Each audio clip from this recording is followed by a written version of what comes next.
So far, the only other political ideal than anarcho-capitalism, as far as overall agorism goes, that would at least closely identify with my core beliefs is autarchism. Now, autarchy is very peculiar.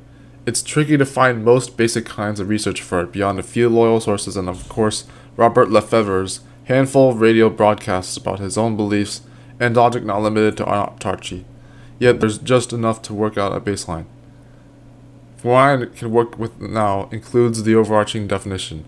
Autarchy comes from the words auto and rule, which under the very Greek use of terminology is construed to mean self-rule, and therefore can aim for self-government and even self-control.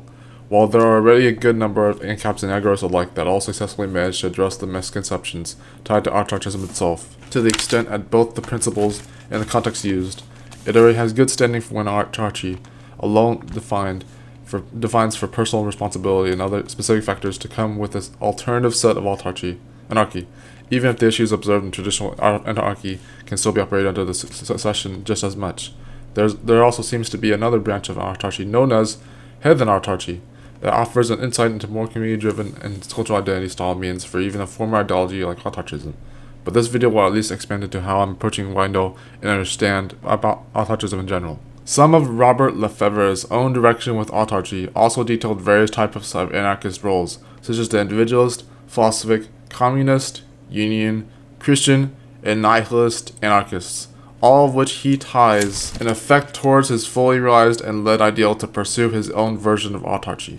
His thought process for both statism and even anarchy alone is quite brilliant. Firm in the center is the belief that somebody has to run other people. Now, whether it's going to be a group of people who represent the proletariat, so-called, or whether it's to be a group of people who represent the bourgeoisie, so-called, or whether it's to be a group of people who attempt or try or possibly, in a sense, maybe even succeed in part to represent both sides, the fact remains that this is a denial of the nature of man. By man's nature, each one of us controls himself. That is a fact. It is a fact of nature. True, we can influence others, we can frighten others, we can in fact kill others if we want to, but there is no way that we can control another. The only energy that will cause you to flex your fingers or raise your arm is yours, and the only decision that will cause that to happen is your decision. Of course, others may impose on you to get you to make that decision to conduct those movements. But in the end, the ultimate decision is yours. And the way that you behave is the result of your own judgment because that is the way nature has arranged it.